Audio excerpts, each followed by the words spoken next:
It wanted me to change my password, so I changed my password, and then it popped up. I've never seen weird things could happen when you change your password. So I'm hoping that's all that is. I didn't want to change it. I know, yeah, I don't either.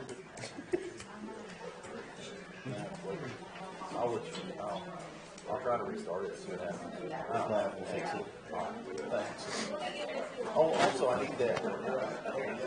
There's some kind of portal, something where I can get into Munis from home. I was trying to work on my budget last night. Okay. Joy said there's something. I don't know if you don't have any.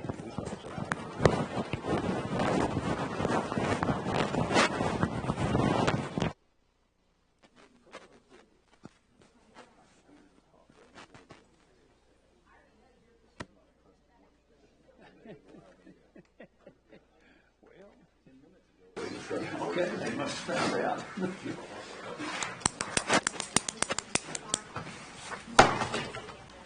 Everybody ready? Mickey, you and Jeff are off. Oh, I'm sorry.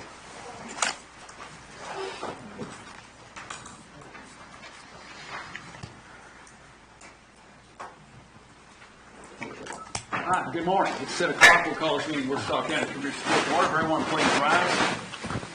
This time I'd like to call on Commissioner Beecham to give the invitation. Pray with me, please. Good and gracious Heavenly Father, Lord, we just thank you for this season and what it means, the time for us to reflect back on what you did for us, Lord. Lord, without the resurrection day, Lord, there'd be no hope. And Lord, we thank you that you give us hope for a new day and that you're always there for us, Lord. Lord, we look across the world and see what's going on, and Lord, it's a troubling time. It's a troubling time we live in. Lord, we look in what's going on in Ukraine. Lord, we pray for those that are there. And Lord, I do say a special prayer for one that's so dear to me, Lord. Lord, that's on Ukrainian Parliament, Lord, that you would protect her family. You would protect them, Lord, that we'd see a swift end to this war, this conflict, Lord, that's so unnecessary. Lord, we pray for those that are in harm's way on our behalf, Lord, that are fighting for our freedoms, Lord, that are keeping our streets protected, Lord, that you would just bless and protect each one. Lord, we pray for this court, Lord, that we would do your will, Lord, that we would do the best for our constituents and always look out for the best interest of Wichita County. Lord, I pray these things all in Jesus' name, and for his sake I pray. Amen.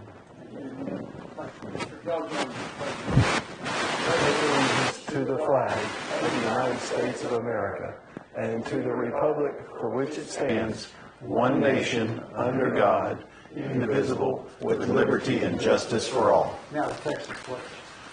Honor the Texas flag. I pledge allegiance to thee, Texas, one state, under God, one and indivisible. Thank you. Take your seats, please. That's not good. Just keep going. At this time, I will turn things over to Mr. David Graff, our senior ag agent, and let him, he and Katrina carry on with what we're going to do here with all these great guests we've got today. Yeah, we've got the grandson of our kids and our parents today, and Katrina's taking care of that, so I'm just going to let her take the lead. So, let's walk over there. So these kids all competed at some of our major stock shows this year, last fall, this spring, and so they have spent hours and hours in the barn learning great lessons or on a practice field doing all sorts of practicing and getting ready for contests. And so I'm going to let them introduce themselves and tell you all how they did this year. Well, first off, my name is Hayden Lovelady. This year, I had a lot of project animals. I had 2 sheep and 5 goats. Things didn't quite work out this year between ice storms and whatnot, and I only ended up going to 2 major shows this year. I went to Taylor, which is a town right outside of Austin, to the Chisholm Trail National Dorper Show. I took my breeding ewe. I didn't place, but it was a great experience. Then I also went to the San Angelo Market Goat Show, where I exhibited a little market goat of mine, and where I also did not place, but it's a learning experience. That's what this is all about. I'm Addison Roach, and so kind of like Hayden, I show a lot of things. So I had 2 breeding does this year. I showed at the state fair, and I had the reserve division champion. I also competed in public speaking, and I was reserve division champion for ag policy. And then I also did sheep school farm, got 8. And then went to county. I had the grand champion breeding doe, reserve grand champion breeding doe, and reserve grand champion heifer with a Kenia heifer. I went to Fort Worth with my heifer, and I got 4th out of 22. Went to San Angelo with my heifer, got 1st. Went to San Antonio with my heifer, got 2nd, and then 2nd at Houston as well. And then I showed my does at San Angelo. Didn't have a lot of luck, but like Hayden said, we're just there to learn. That's really what it's about. So that was fun. So my name's Wilson Strott, and I only had 1 cow this year, but she was kind of the star of the year in past years. But well, I got 2nd in class at National San Gertrude Show, 2nd in class at State Fair. I got reserve senior division at Fort Worth, 2nd at Houston too.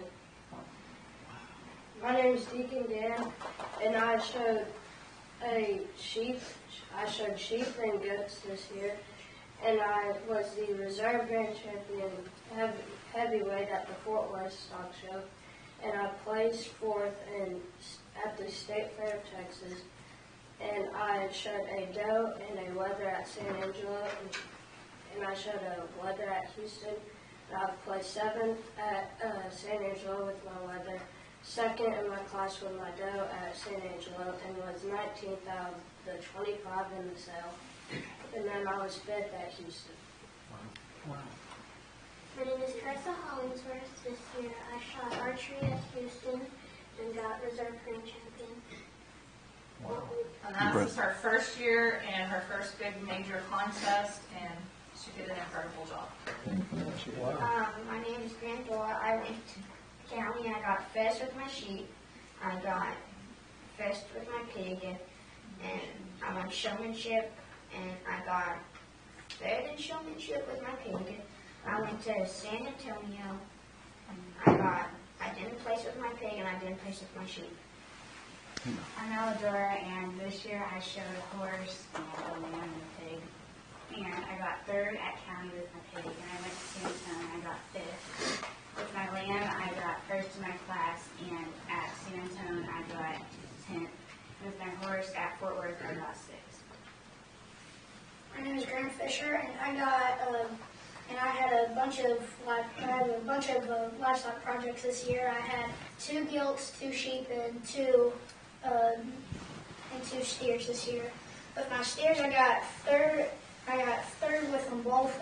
One at the San Antonio Livestock Show, and the other at the Fort Worth Steer Show. And then with my gilts, I only showed one at a major. The other one we just kicked out because she was a swollen hog, and she wasn't really acting good. So I got reserve champion in the lightweight at the San Antonio Gilt Show with my crossbred gilt.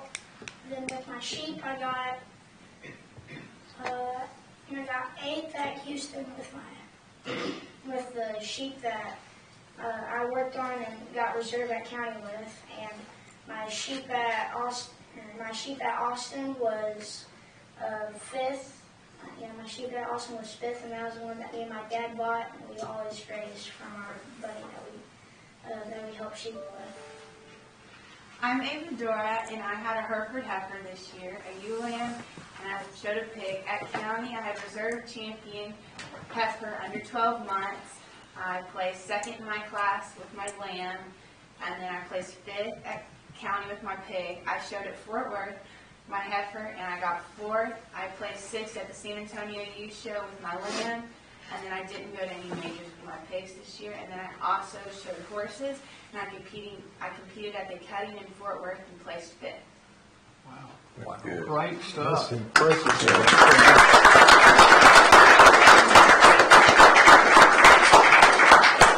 Hey, you guys turn around. I want everybody to see these buckles they're wearing. Yeah, because not everybody in the world has one of those. Those mean something. I'm telling you, not everybody in the world gets to wear one of those. That's a pretty special deal.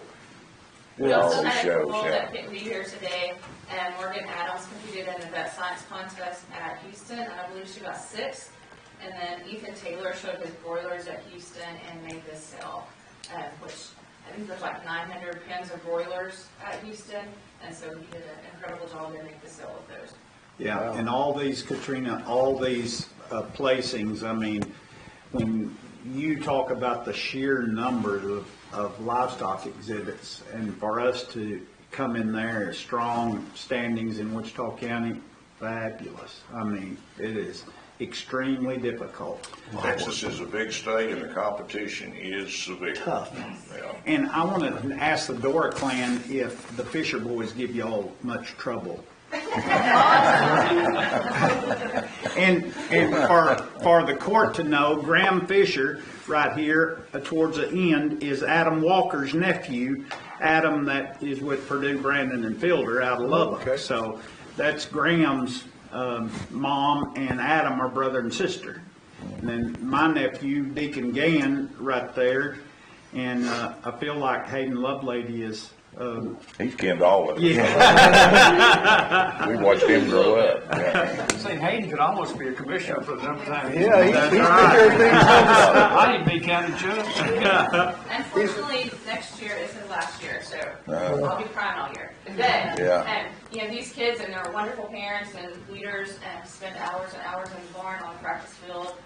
They're getting up at least 6 in the morning to feed and work and after school. And they also have other school activities and interests that they're doing and practices. And so these are super busy kids, and they're doing a super great job for us. When you raise and pamper these livestock projects like these kiddos do, I always ask them, I said, what's the toughest thing? And most of them will say the last time you take that halter off when it goes up the chute. Except for Hagen. He said, I had a rabbit one time that bit me about 5 times. And he said, I was glad to see it go. So, Sometimes you are happy to see it leave.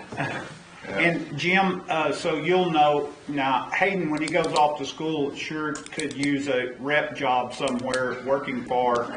He has that in his wish list to do when he's there, assist somebody like that and start a career in politics. Based on his remarks, we were talking back here, he sounded like he was that. He's quite an impressive young man. The time I've got to spend with him just briefly, but you're very impressive. So all of you are. Wow. At Radio Austin, we had an opportunity to lead the 4-H pledges, and so Addie led the pledge at the Heifer Show, and I think Deacon and Graham led it at the Lamb Goat Show. So that was a big honor that they got to do, and help me with the pledges. I tell you, the 4-H and FFA program, and I tend to lump them together because so many of these kiddos do both through their career. We always think of the 4-H program getting it started, they move up into their, I don't know of a program out there that creates better leaders. There was a time several times ago, I wish I could remember which one it was, but the presidential speech writing team was sitting around visiting several people. And they got to checking, where'd you come from, where'd you go to school, and all that. And the number one denominator was every one of them had been a national FFA officer. And I think that's pretty impressive. That says a lot. So these kiddos are going somewhere. We're proud of you. Very much. Proud of you. Thank you for being here. The other part of this equation that we want to be sure to recognize is professional leadership Yeah. and parent and family leadership. it takes a village to get these kids involved. And, you know, you can imagine, Judge, just give it to Katrina and David staying organized enough, as much diversity that there's here. Just getting entered correctly is a process that's unreal. I want to say, as a grandparent, I couldn't do without these two. Right. They Yeah. keep these kids on what you got to order, when them tags are due, validating. I don't know It's a how to do nightmare. it. They do an awesome job for Yeah. us parents and grandparents that are involved. They do a great job at what they do. And this is just part of the program. Yes, Yeah, very that's small right. part Yeah, of it. just part of it. I want to thank the parents, because the parent involvement is crucial. I mean, truthfully, there's programs, there's all kinds of programs, but without the parents that are being willing to be involved and spend the time, it makes a big difference. And we have parents who take other kids under their wings and help mentor them and do great things, haul them to shows, and so that's all super appreciated. Right. And your parents are out there in the barn with them or on the practice field. And our shooting sports coaches, Janelle Ivy being one, you're really helping Carissa learn how to compete in archery and do such a great job. So we're fixing to have all our spring contests. We have 2 this week, and then every Saturday for the next month, there's a district contest, one of our shooting sports contests. So we'll be back with some more great games. It's awesome.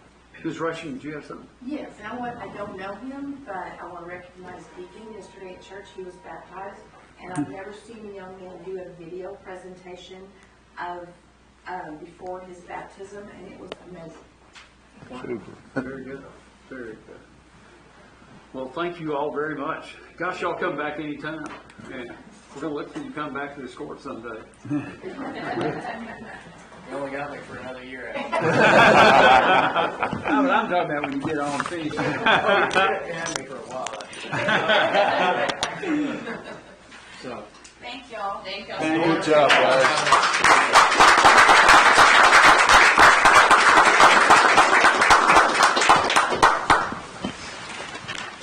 Pretty awesome. At least we didn't disturb you with John. Please enter. You are joining a conference already in session.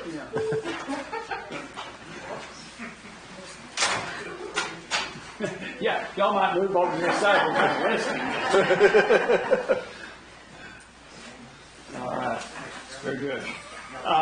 This time I'd like to, Tanya, you did the record keeping before, but tell us about this award we're receiving on behalf of all the county personnel. Yes, Wichita County received this award at the TAC Conference, the Risk Management Conference, 2 weeks ago in Round Rock.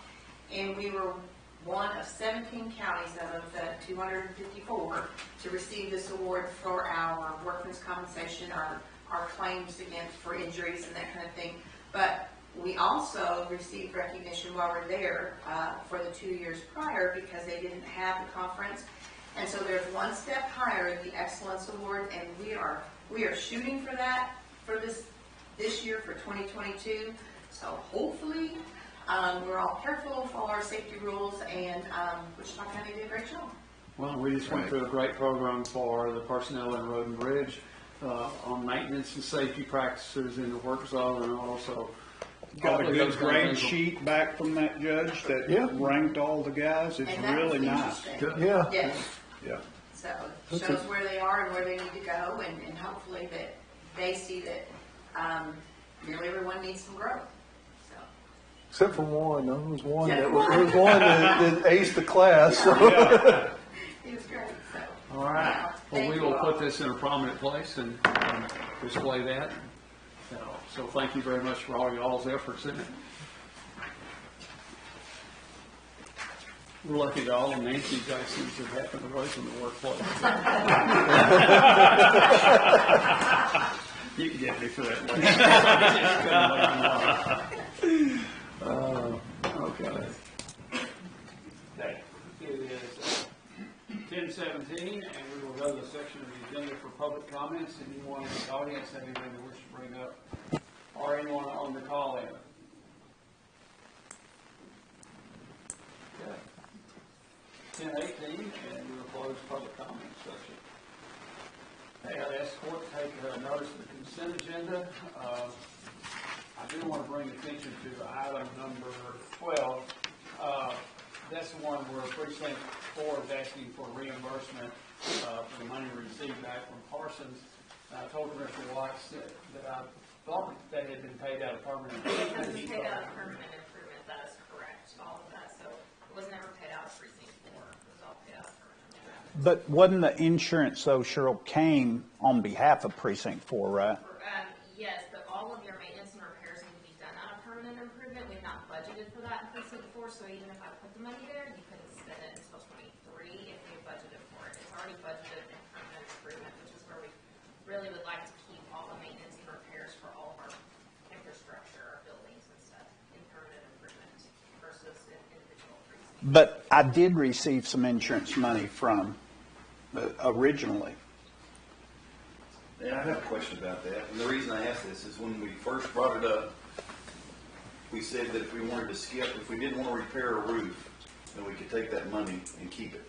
And I would assume that that money would have been kept by the precinct. If you would have chosen, if precinct 4 got hail damage on one roof and nobody else got hail damage, then it would be his money go to his precinct. But then eventually we're gonna have to repair that building, right? And it's gonna have to come out of. Does it not come out of precinct 4's? No, it would Premiums don't come out of it. improvements when we eventually But repair see, that roof. but we've never done that, Cheryl. We've never paid for improvements to our facilities out of permanent improvement. They've always, unless it's a grand overhaul of some kind, but if it's the rain gutters all blowed down from the storm, precinct 4 is paying for those. Yep. Or the carport's blowing away, or Why we would do that when it's a county infrastructure building, we don't really budget for that, that's what permanent improvements are, that's what that fund is for. And we don't allot the insurance premiums. No, we don't allow, like, we don't charge each of your precincts for the premiums that comes out of. So previous to this year, we always had camp expense as a group of accounts. Would repairs to our precinct not come out of camp expense, or? That's how we, But wasn't it for more minor stuff? I mean, utilities, like. Utilities, trash. Yeah, I mean, I don't Well, I recall think- what everything I was thought on that even camp when they expense. built the new the large carport for precinct 2, that was before my time. Did that not funding for that come out of precinct 2's budget? Sure. That was a whole building replacement. And it came out of, I was pretty sure that I went back and saw that it came out of the we've always precinct 2 treated, budget. now, we never knew not to treat them that way, I guess is my point. And it wouldn't matter to me to budget the money in in 2023. The only thing is I spent well over, putting on a new roof, wasn't by Parsons, but I put on a new roof, but in essence, we've spent 80,000 plus in repairs out there. And that's what I wanted to recoup the money for. Did that repair money come out? Because that shouldn't have been charged to your precinct. I know Deb kind of did things differently, but permanent improvements are for the permanent structures. Precinct barns are the permanent structures. That's what permanent improvement is for. Well, could we, that's mostly 21 monies, not 21s, to 22's monies, I'm pretty sure. I can look and see, because you could reverse that, okay. Sounds like we need to review the policy and get something in Well, place. if you replaced your roof, whatever comes back off of Parsons needs to go back to pay for that roof repair. Let's figure out where that it comes expense really from. came from. So we won't pull this off My for now. understanding is that it did not come out of precinct 4. We paid it up. Permanent improvement. Okay, well, we can sure check that and see. We'll just reschedule. But I think if you all are gonna reap the dividend of that kind of thing from the insurance, then you need to share in the cost of the premiums, and that's not been done. Yeah, but I'm going to reap the benefits of it, Judge, just by budgeting for that money in permanent improvement the following year. So we're hesitant to spend the money. I won't be hesitant in permanent improvement to spend the money. So I have to be Three of diligent. us might be. Well, I have to be diligent with it coming out of precinct funds, but because there's just, you can't do as much, but like precinct 3, for example, the complete overhaul of the tax office up there, I do see that as a permanent improvement function. Yes. To fix the tin blowed up on the corner of the roof, I just took it that was our responsibility to do. And that's what I had thought. I thought our I'm just precinct saying, one. historically, Yeah. what Cheryl has told you is correct. We pay for those things out of permanent improvement. If you want to change that, then let's have a discussion, and maybe during the budget process for 23, then we can look at that.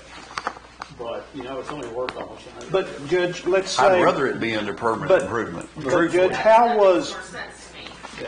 was like what Mickey now calls the community room that Lee put in the big air conditioners and everything in that shop? Who paid for that? Permanent improvement. Well, yeah. Because it was being used for not a road and bridge purpose. Okay, so the cover, the equipment barn cover, that was And built I don't- out of I'm not precinct, sure. I don't know. I can't remember that one. because that would be strictly a road and bridge function, but that's a that's largest good to building know. on our lot. I think here about 5 years ago when we did the awning and redid the roof on precinct 3, I think we paid for that out of precinct fund, but I'm not sure. Well, it would have taken a court action to purchase something that large, and we would have had to have appointed where it came out of at that time, so. Sounds to me like we need to develop a policy, because we're all over the map. Well, this just needed to be the same for all. That's all we need. Yeah, where it's done with, the same way every time. Well, let's remove item 12, let them work that out and come back to us. And we may develop, a more formal policy. Okay. Anything else on the consent agenda? Motion to approve. Second.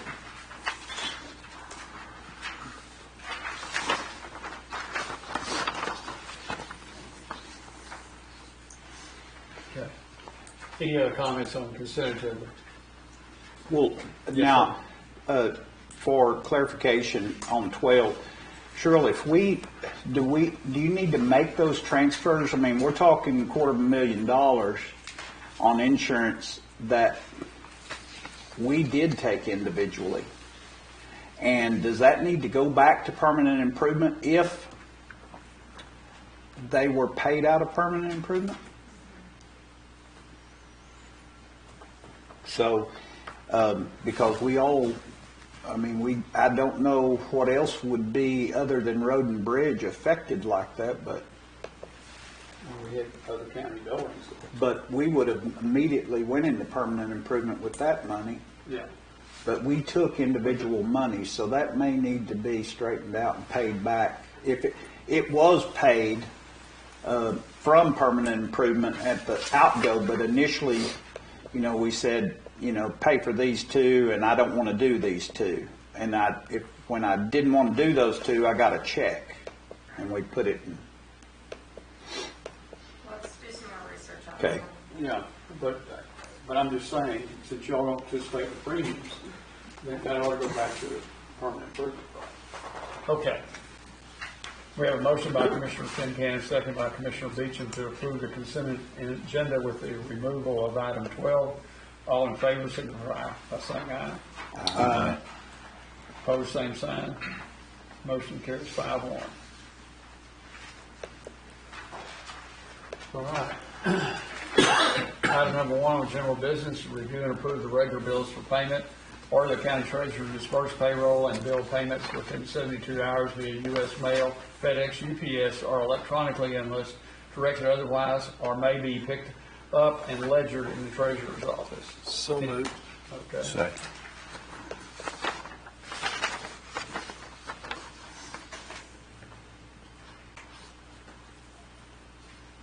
Anyone have any comments on the bills? Okay, all in favor, signify by saying aye. Aye. Opposed, same sign. Motion carries 5-0. Item number 2 is discuss and consider take action to approve the TAC quote in the amount of $776 prorated contribution from April 13th, 2022 to July 1st, 2022 for the addition of mobile equipment coverage to Wichita County's existing property coverage with TAC to be paid from Fund 225. Commissioner Watts? Yes, this is to satisfy the insurance on the lease agreement with Caterpillar on the real big roller that's going to be on the road and bridge jobs. We could actually, Caterpillar was wanting just over $800 monthly for that coverage, and TAC was able to supply us with $776 total coverage all the way to July the 1st. And then at that initial meeting here, Nancy is going to set up something with Ernesto to come and do a comprehensive insurance discussion, because like this coverage is something that we don't carry. If we want to, like on the high dollar rock box or something like that, maybe we should consider that. And then talk about some of the other aspects of what we are or are not utilizing. And hopefully we can do that in May. Nancy, do you know if that's made yet, or the meeting's made? He didn't email me. Okay. He said he was going to get together with his people. Okay. But that's what this item concerns, is replacing an expense that of $800 a month with a coverage that lasts for several months for $776. Should save us $1,500 or $1,600. So. Will they cover the Klossner equipment too? Yes, it does cover the Klossner. Both pieces? Both pieces. $1.5 million worth of And coverage. you're saying we may have that ability to take this similar policy out on all of our road equipment? If we want to, yeah. Like 2 years ago, I got the lightning strike on my motor. Or just burning down a dump truck that happened. Heavy burning down, yeah. Yeah. So that's what Ernesto's going to talk in more detail It'd be about. interesting to see what a policy like that would look like. Yeah. So right now, as I far can as tell you- coverage, we don't have any. Like, let's say my dozer's sitting there. Is there any No, coverage on it? We don't. So you got a $300,000 piece of equipment with no insurance. That's right. And secondly, this particular, the mobile, the term is mobile equipment, is does not cover our on-the-road tractors. Now, it can cover those trailers, but it does not cover the dump trucks we wouldn't have on there, or road tractors we wouldn't have on there, but anything that is yellow iron or something. Tractors, big batwing mowers, which, you know, really maybe we should be carrying that coverage on there, and we don't. So We should definitely have some vandalism coverage too, because, you know, you set them mowers out. Well, that's what Ernesto said one of the largest recoveries are, is vandalism. Yeah, 'cause I'm sitting at 150,000 plus on those two items alone in the last 3 years. It's been one of the reasons why we went out on a firefighting deal. We had to be extra careful, because I reminded everybody, you're taking $250,000 piece of equipment into a fire, be very careful. And we didn't go without an engine going with us. We never did, Lee. That was the policy when we'd go, is that they'd send one right there behind you to keep you out of trouble, so. Because, I mean, you know, Even there, it if still we go out and happens. fight a Yeah, fire. but this forestry coverage, service- so you know, that extended $1.5 million is $3,500 for an entire year. So depending on, I've asked them for to bring some other numbers with them to cover and talk to us about. Definitely be worth the discussion. And understanding, yes. I'd like to second that motion. Tracy, this made me just think of one other thing. You know, we have a limited liability coverage on our vehicles in Texas, correct? Yeah. They don't, well, but I mean, We're exempt. there's a cap of what someone can sue us for. per incident. But we're trucking in and out of Oklahoma right now. Most of our trucking's in Oklahoma. And so what I'm trying to figure out is, what do we need to look at? Supplemental coverage. When we go into Oklahoma, we may not have the same kind of cows. I've never thought much about that until just now. But you might want to, if you didn't mind. And we, Judge, on that note, just issued new cards for the glove box, with no better way to put it. It's actually a letter stating the law that gives us the ability to be Uninsured. to be uninsured and self-insured.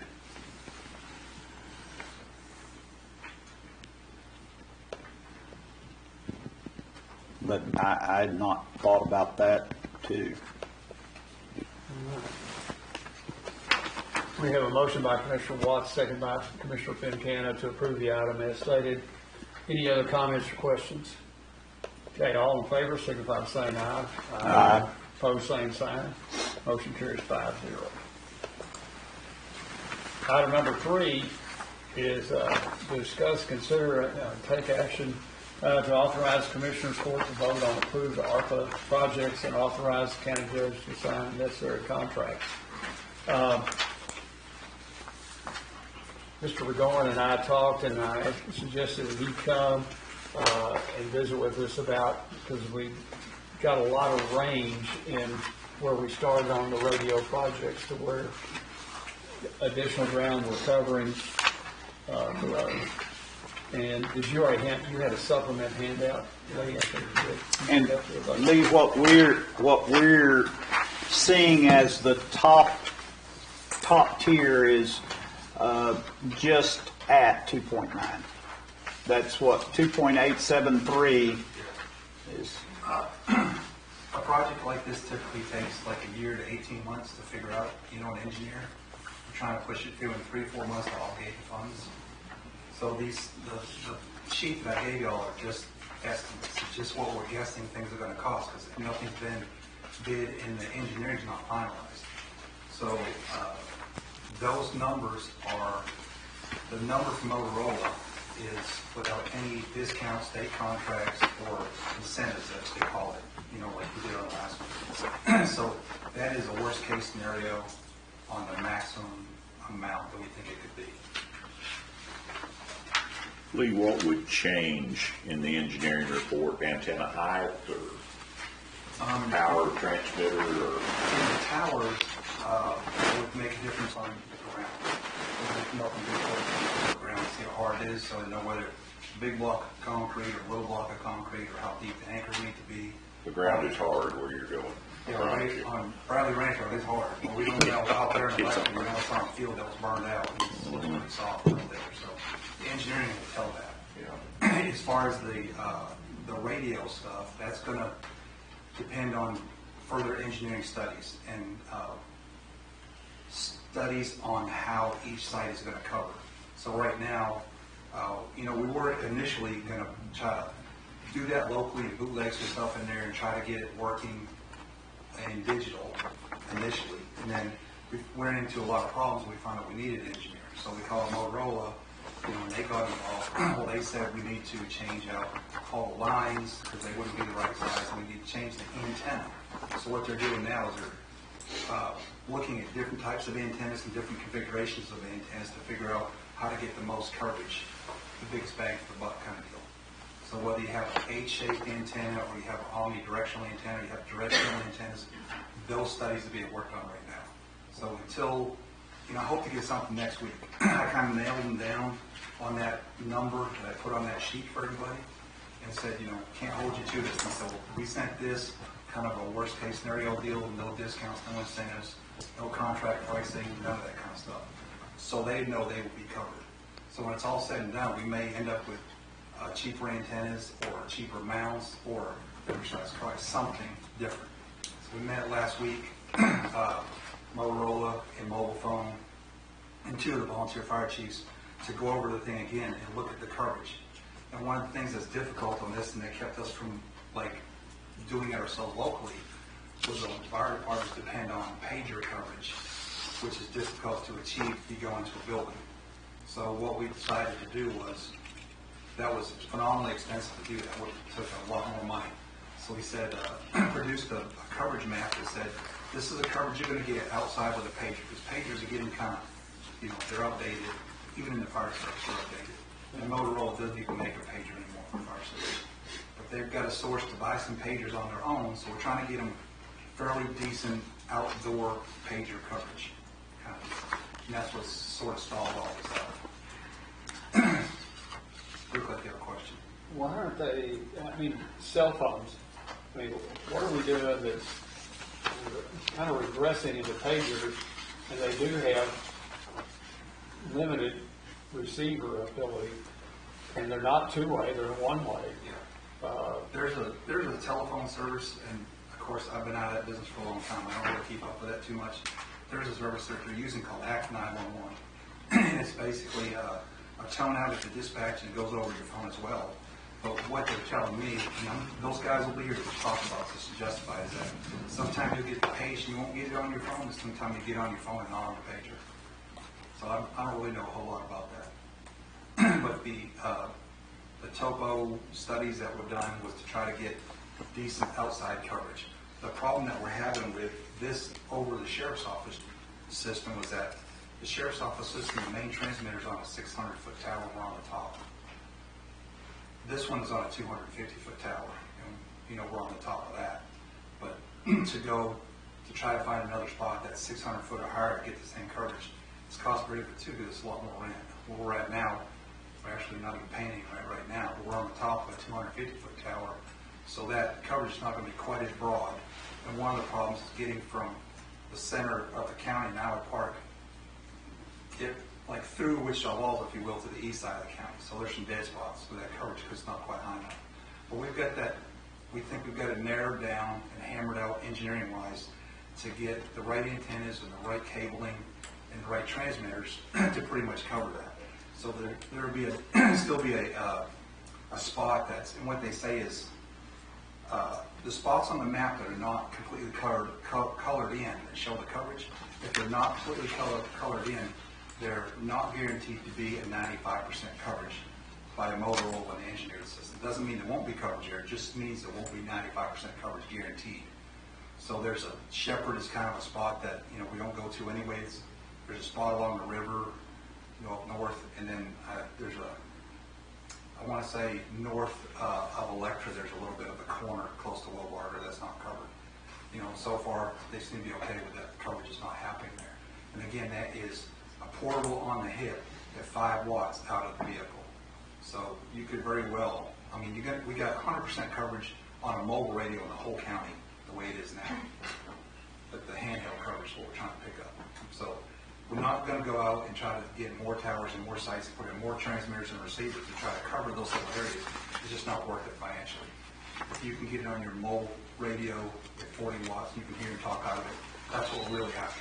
And the coverage from the hip on a radio is kind of a bonus if it's not 100% coverage. If there's only a few spots left. So the sheet I gave you this morning is just, Well, that other 5% coverage might cost a fortune. It could, yeah. It's difficult because some of those spots are not 100%. Yeah. Never get it. My cell phone's not 100%. Right. It seems like getting worse all the time. So the coverage map for the sheriff's office showed that out towards KMA, when we did that system, that there was a spot out there, several spots that wouldn't be 95% coverage guaranteed 100% of the time. And it worked out true. It was 95% coverage or less out there towards that area. So this quote also includes, we build a site on Bradley Ranch Road, that would also have another site, the sheriff's office, transmit and receive. So that will take care of those dead spots out there. And they're difficult. That's a difficult area for some reason.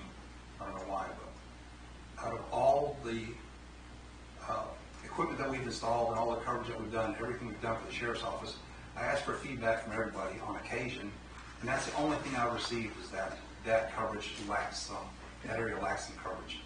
And it's odd that you could have two guys standing 20 feet apart, one gets the traffic and one doesn't. One gets out and one doesn't. It's very odd the way that works. Is that from mobile or from That's handheld? from handheld. Yeah. But if you've got the ability to talk, you've got a mobile that's, I guess we're right at 100% or somewhere near that. 100%. You've got communication at the site, and that's probably the most important thing. It's not like you're gonna, because you would like to think you've got multiple people that are gonna respond. If we're talking about a fire, or an accident, or something like that, that gives you pretty good confidence that you've got somebody that'll be in contact. But that Bradley Ranch Road will help where we don't even have cell coverage at 367 and 25, you know. 25. Yeah, it's west of 25 Bradley Ranch Road. That's a good high spot too. So if we put a good tower up there, that's going to take care of a lot of coverage issues. That's kind of what I was wondering in engineering. You take that tower from Electra and you put one up on the top of Bradley Ranch Road. Just, I don't want them to all of a sudden we just fixed ourselves on we got to have 2 new towers. You know, whether we can look at that. I know they want to get rid of that high dollar when we're going to have, when that lease change. The one in Electra that we're going to move off of, I mean, they're right next to each other. They're close. Yeah. And we went out there with the engineer, looked at the site, physically looked at it, because you can get, you know, you'd be in the shadow of a building or something like that, and that's not an issue. It's small and it's, you know, see-through kind of thing. It's not a solid deal. So moving off of that one, just to eventually save money, it will pay for itself. So I got a quote from, for kind of a quote that I did based off a cost schedule for the Red River Tower there in Loop 11. We have a site there, and I asked about putting a generator there and putting up a dish. And right now we're paying $1,865 a year. It's going to go up to over $20,000 if we do that a year. And that's the average cost of one of those sites. So I think we're paying around $2,000 to $2,200 a year in Electra on the old lease, which is going to expire in May. So we could be looking at a $20,000 to $25,000 bill on that tower. Have you reached out to them and asked what that's going to be? Not yet. I don't know that I want to kick the can and bring that to their attention, kind of thing. Say, hey, you're going to vote for us? They go, yeah, let's look at that. Right now. You also don't want to wait until, yeah, we don't know that, and they will say you either sign this in 30 days or it'll be out. I was kind of waiting to see on the towers, putting the tower up there in Electric. That sounds like it's going to work out. Then definitely, you know, going to work. Well, it's not going to, no matter what, it's not going to work out between now and later. No. Lee, is there something magic about a 330-foot stick? Is that a regulation height or something? No, that height is a pretty standard tower height for a guided tower, and it's also on the top of that, when we propagated that was the best height for the antenna coverage, but it also affords other people to get on the tower too and also be as high. You need to leave that option. I was just wondering if 330, if you went into another regulation, if you went higher than that, or like 600. They're all lighted, I assume. So they could just anything over 200. Anything over 200 got to be lighted. So there's no, it wouldn't bring us any real help to go over 330 foot. No, okay. I checked on that, and the engineer that did the propagation study said no help to go any higher. And really no cost savings to go any lower. It's almost the same. You don't save enough to make it worth anything to go lower. So we looked at doing maybe 250 and just skimming the top of the coverage, and that wasn't a good option either. Plus you limit yourself on what other people can get on it. If you get to where you need to work on that, Commissioner Watts will be glad to. Yeah. But that 320 and 330 seems to be pretty good terrain. Lee, there is a like Bradley Ranch Road, which is higher out there, you know, on what's the name of the landfill road? Wiley. You know, before that breaks off, if you're there on Wiley, you can see all of Wichita Falls and all of Iowa Park, and I've never looked back to the west. I couldn't tell you exactly what I see, but it is a great elevation right there. And I didn't know if that plays any benefit, but it sure is a high location in our area. I don't know of others like that. That's so close to the site now, the park, you know, wouldn't be beneficial. When you get up there on Bradley Ranch Road, though, that spot we picked, Where it's high. You can see a lot of stuff. The ridge on Bradley Ranch is pretty high. Is there any place in this, just in your comings and goings and dealing with this, because we've been dealing with a lot of these changes over the years, are we short-sighting ourselves? I mean, could we do this project and make a major improvement into our sheriff's communication? Are we leaving something on the table? I don't think so. Because while you're doing this, if for $500 more, you could fix something that's going to need to be addressed. I'd hate to see us just short think the project when you're going to be in the middle of it anyway. And I think sometimes that happens. Like, oh gosh, when we did that, I wish we would have. If we'd have just done this, it would have solved that problem. I just want to make sure we're not. This is going to cover that. This will cover SO and fire. Okay. And then hopefully we can pick up some other ARPA, or not, it's not ARPA, it's what the Connect people have told us. There's more grants coming down. And I talked to the Wise County judge, who is kind of one of the gurus of this, and he said they're not spending any of their ARPA money or their revenue loss on this. They're looking at the other money that's coming out of the federal government to Do broadband. to do these projects. Yeah. So, when Judge, you stop and think about it, we put the new repeater in for the precinct radios, and we're on the Iowa Park water tower, and they've worked good for a long time, but that system is now, 10 years old? That was the other thing I was going to bring up. Well, we have these sites, the one Electra will own, the one Bradley Ranch will own, so the precincts, you all want to put some communications up. Well, we don't have, I don't know what the height of that thing is on that water tower. It's probably not, but I was just thinking that thing's already 10 years old, and if this would give us an opportunity to, at some point, maybe move that over there. It's worked great. We've had very little trouble with it. We go and change out the air conditioner in the room about once a year, put a new window unit in there. It runs 24/7. And so, once again, while we're fixing this, let's try to get it where it'll be the most functional we can have. you may already have revenue going through, but you might have to change out the repeater. Well, I'd hate to go through all this in 30 days from now. We get notice, say, oh, you have to move your antenna. Yeah. Have we? Whether you do it now or later, Yeah. The only thing you're going to save the cost on by doing it while the tower crew is here is having them come here. And we're doing it rent free. Yeah. And that's, they've been very gracious to. They'd be rent free too, and you'd be able to connect Electra to Bradley Ranch pretty easy. Let's just get it. Might help our coverage a little if we make it. Just something to think about that we may have to address at some point. Have we reached out to Wilburger County? What are they doing on that side of their county? Or do they have a need to be on our towers? I asked Mobile Phone about that, and he told me that he thought they were pretty much satisfied with the coverage that they have. But I can't imagine that being accurate, around the lake and all that. 330-foot elevation would give them a lot better coverage too. And I think they're either digital or almost all digital. Wilburger. It seems like we're a mile off of their border on both of those towers, so is there any desire for them to increase their coverage where they could participate in these towers or rent space from us or whatever? Are those towers they currently utilize, are they Wagner towers that they use space on? I would think they would have the same coverage problems that we have out in that area. Yeah, I'm not really too familiar with what they have. Well, it would be a good phone call to make and find out.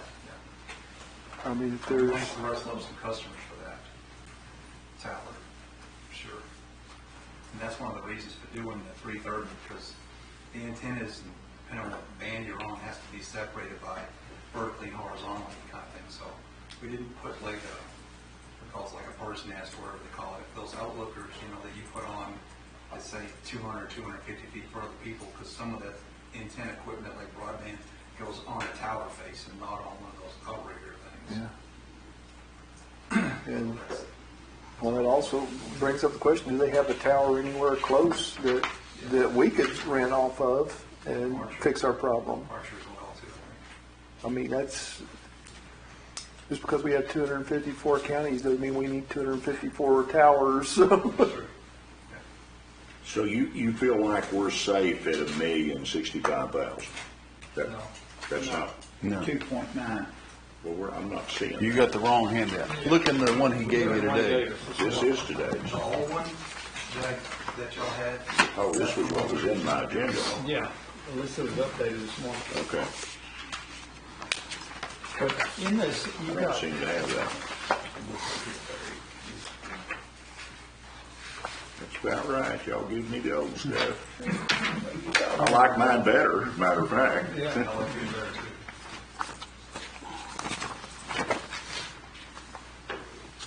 Well, that does change a little, doesn't it? yeah. I was feeling pretty good right now. Yeah, that's worst case scenario there. And 65, I think 65 that I had budgeted in 2022 local funds.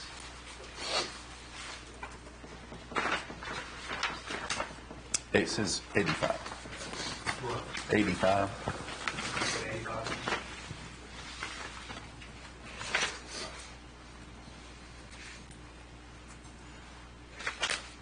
But this doesn't include anything for changing over the volunteer fire department stuff. So digital, does it?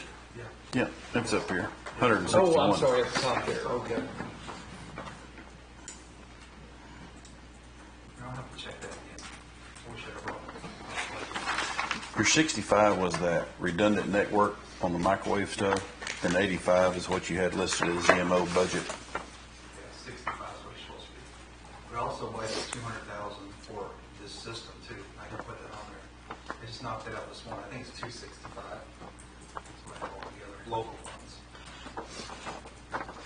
Because there was a typo in the budget. It said 20, it's supposed to be 200.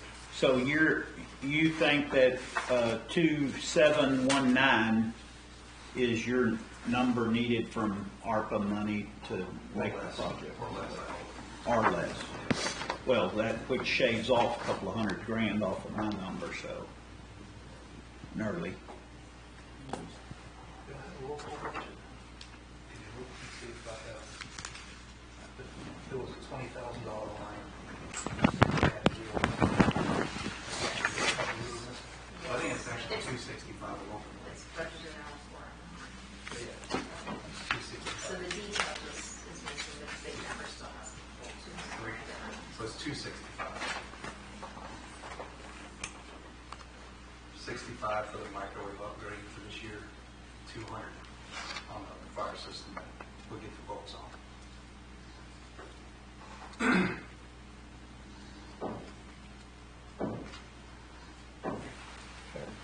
Anything else on that?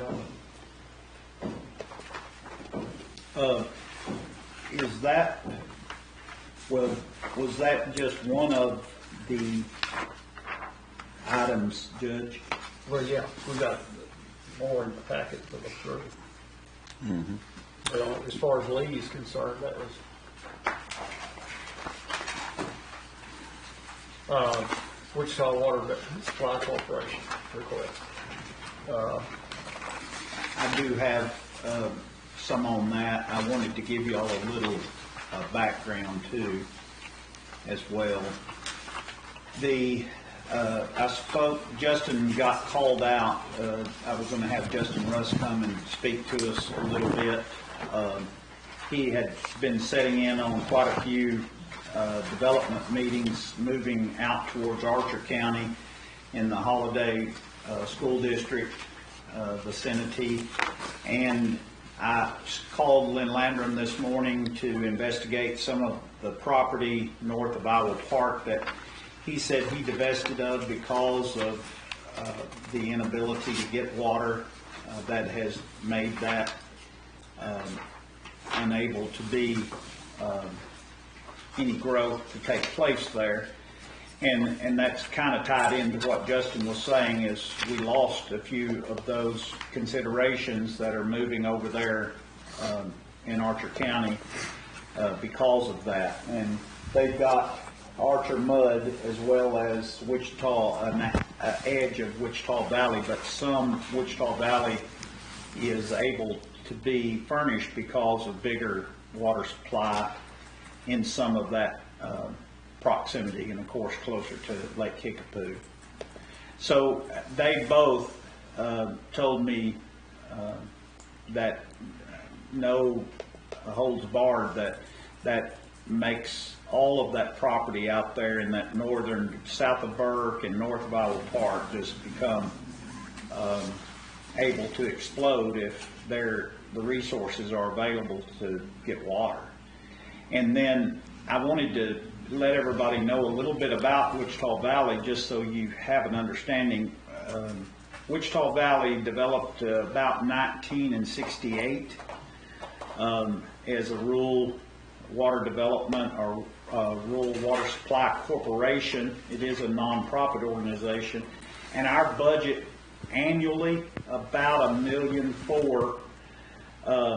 in revenue / expenses. And Wichita Valley is pretty conservative. They put back a little money each year from what that budget has grown to. They set on maybe $500,000 in reserves as it is right now. We have a project to upgrade that's close to being completed that we borrowed $2.4 million on at Lake Kickapoo, which is an upgrade to a very old existing water treatment facility. We partnered with the City of Albany on the draw station that goes out into off the dam there and helps us bring water into the facility. But we've got a state-of-the-art facility built by a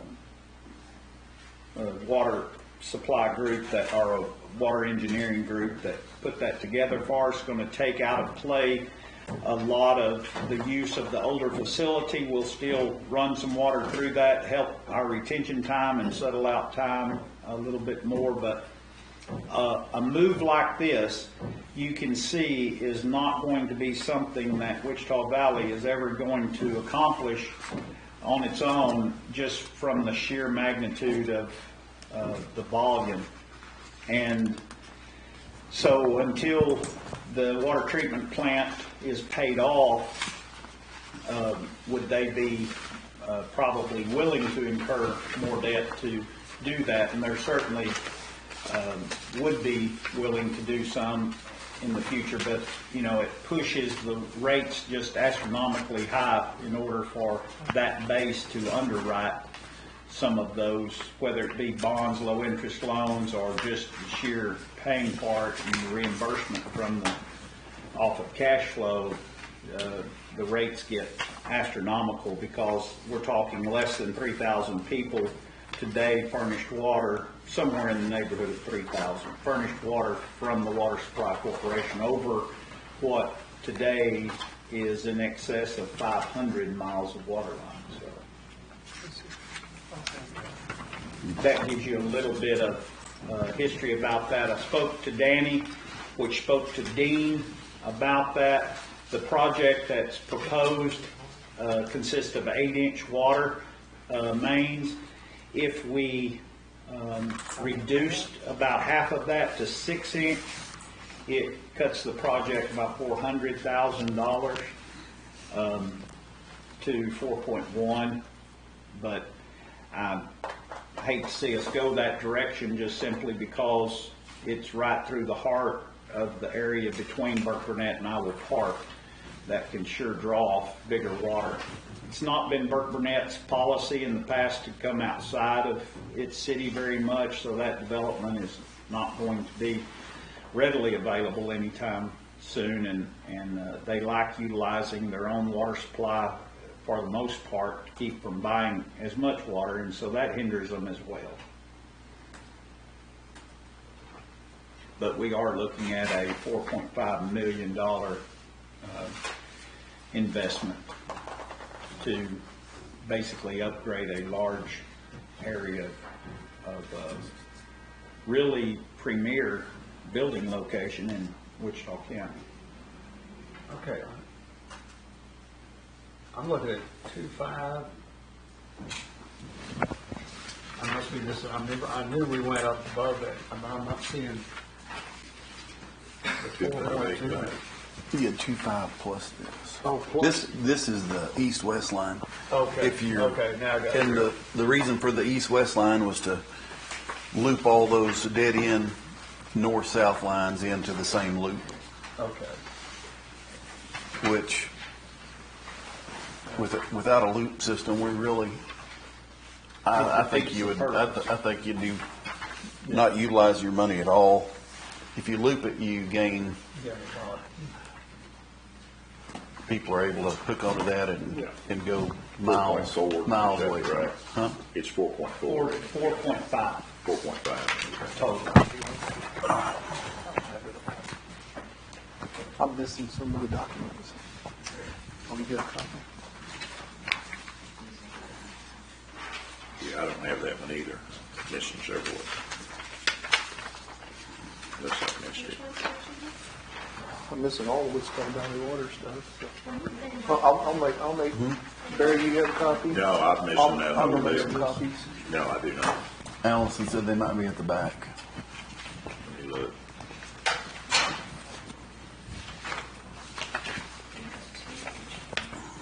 See, all I had was the old tower deal. I didn't have the new numbers. I had it. Oh, I see. Which happened.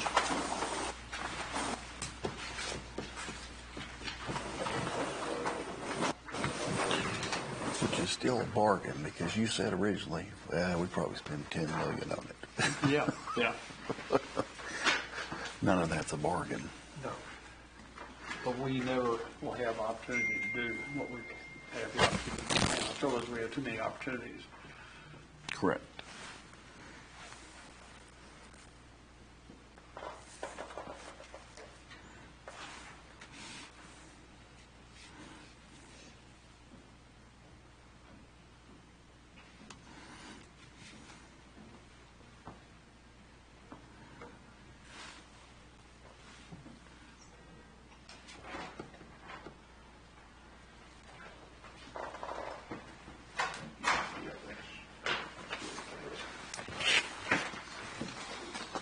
I'm the only one that had it. My computer don't work.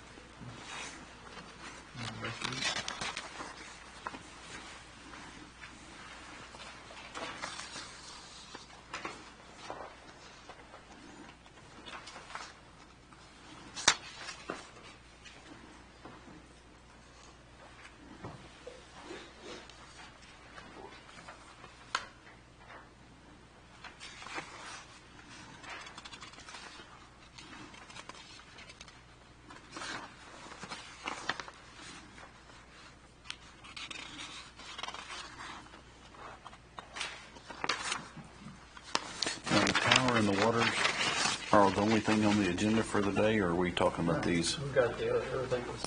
Because this those is- are all attachments, so we just did that because that way you got everything in there. Have we changed on this? Because that was Which this are you talking about? the Burke Burnett. Well, that's for discussing today. Okay.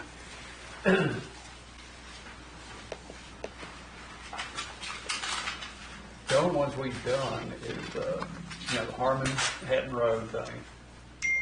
That's already approved. The water line piece, yeah. Yeah. And then the food truck for Red Door, the ambulance, And the adult probation. yeah. So, Oh, and the pay with, Yeah, the pay deal. And the premium pay. premium pay, yeah.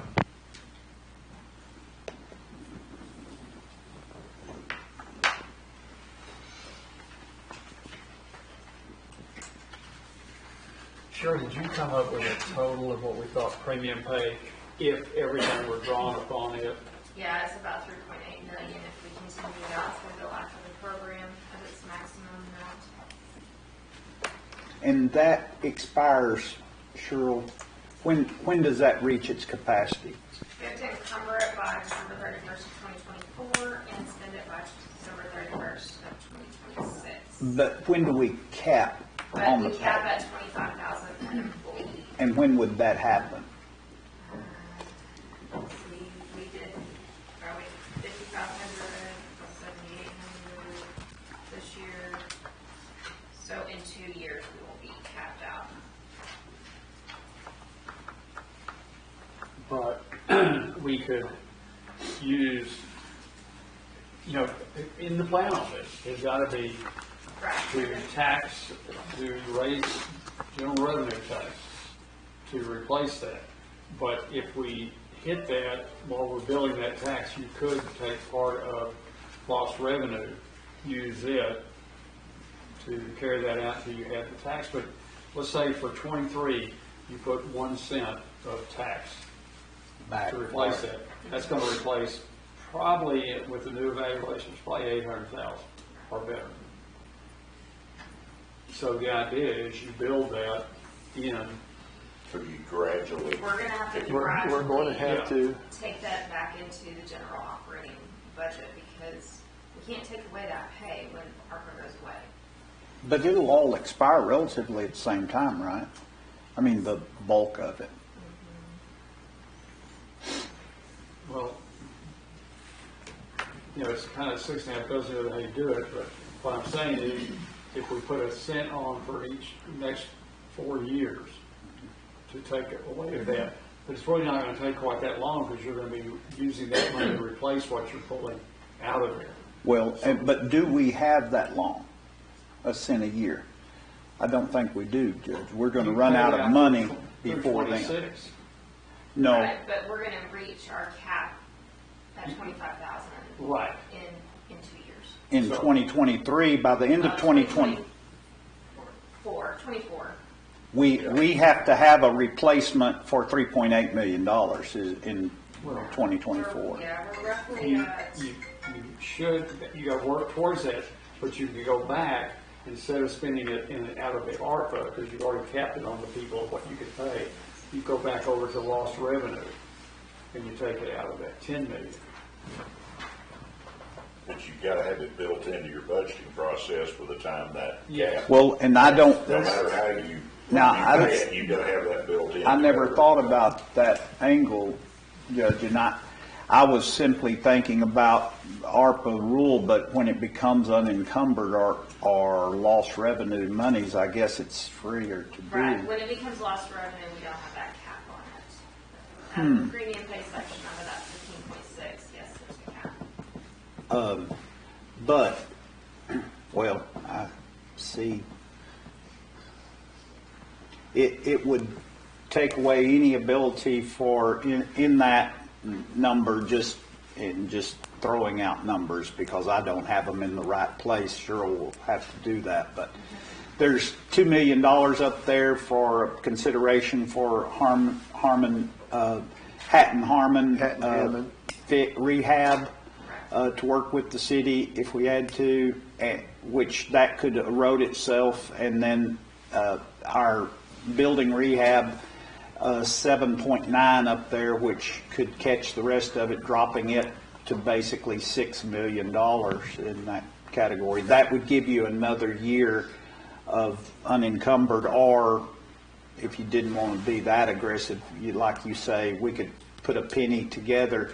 The problem is that 2024's payroll is going to need a $3.8 million influx to stay whole. No, it only needs about $1 million. That 3.8 is the 3.8 is the maximum liability over the, that's if we spend every penny currently allotted in the budget. So it's total maximum liability over the life of ARPA. Okay. So. But that's not likely to happen because Chief Rutledge came up with that very interesting way you get the stipend. You've got to be at work. You've got to have a certain number of days, you're gonna miss so many days over a period of time, and you don't get it. So there is gonna be some reduction to that amount of money. What I'm really talking about, those little puzzle kids just like brings around inside the place, the box, well, we're gonna be sliding around that money. Yeah. So, Cheryl, can we go then, if we had, instead of 3.8, we had a 7.6 million encumbered, can we ride all the way through 2026? Well, the 3.8 is running through the 25. Yeah, 26, we need roughly $2 million more. Yeah, we could take it through 2026, but we would have to use lost revenue for that. But Right. you're still gonna have to bill, the bill is gonna come due. Yeah. But it gives you the ability to do what you're saying and adding a penny across time instead of throwing 4 pennies out there to eat it up. No, we need to start weaning ourselves off of it Yeah. gradually. Yeah, And but we don't want to wean ourselves off until all of the money's gone. No, to we put need it to that start way. weaning ourselves off of it gradually. You've got enough other Why? things in this list. Well, I know, but what better benefit to the taxpayer than to suppress property taxes with this money? That benefits every single individual. Then in 3 years Wichita from now, County. we're going to hit them with the 3-cent increase all at once? No, I'm just saying, we don't want to use tax money to pay this burden until we have no other option. And then you want to be at that point where you can. What are you gonna do with that $800,000 off that penny each year? You gonna put it aside? Absolutely. Why would you spend it? I would put that other balance to use on some of these other projects. Well, I know, but that forces you to use tax dollar. You're still taxing the people either way for it. You haven't saved them any money. I've saved them 4 pennies because I could take all of the money and spend it on other projects and start and put tax dollar into place to pay for it. But you might as well stave that off as long as you can. If you add a penny a year over the next 4 years, okay. I'm not saying that we should have to pay for it, though.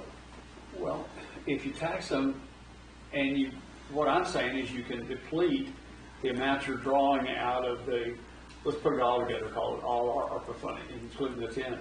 Then you can expand, you can do some of these other projects, and you haven't changed, because at the end of the 4 years, you've got the 4 cents built in there to pay that money. You've got to have it built in so that when it kicks in, it's So- there. so You you're- can't. But you decrease that need on over here, and you go ahead and you allow that to do some of these other projects.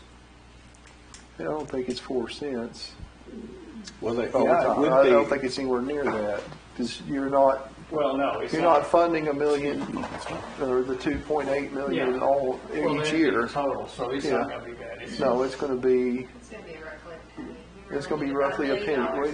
We need to offset a penny. But as pay raises over the years. Yeah.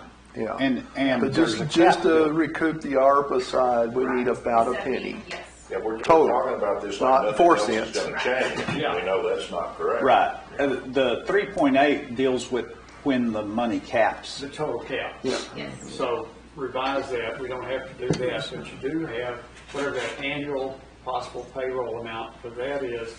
And it's also payroll going to change over that period of time for everybody, hopefully. So we need to add about 1/3 of a cent in each year for the rest of ARPA in order to be whole at the end.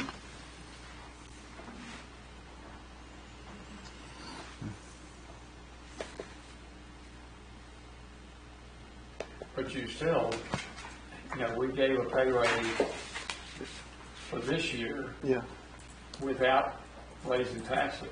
No, That I understand. Yeah, that's all going to be paid too. And inflation is consumed. Yeah. I'm just talking about the ARPA side of things, just to make us whole with ARPA when we come out of, we've used up all the ARPA funds, we need to offset by about 1/3 each of the next 3 years to make us whole at the end. But Mark, that would be only just shy of 250,000 a year. And I mean, what 3.8 deals with is the anticipated, the annual cost would be greater than that.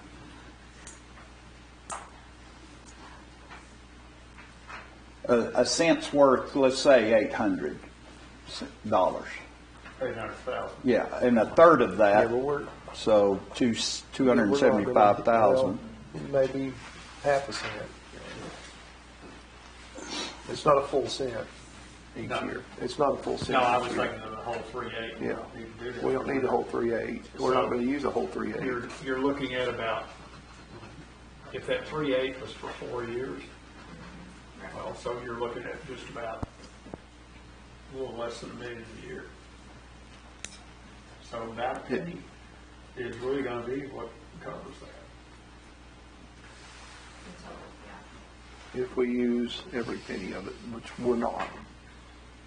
We got it budgeted for, but I've got 30,000 sitting in building maintenance, or a little more than that, that's not being used. So, how many more are out there that we have empty positions? Will's creativity and how he spends it. It's not all going to be spent. No, but, we already budgeted about 20,000 of ours, and 20% of our budget is based on, we budget in case it happens. Yeah. Oh, I know We've had that. some years, guess what? It all came due. Yeah. I know, you have to plan for worst case scenarios, but.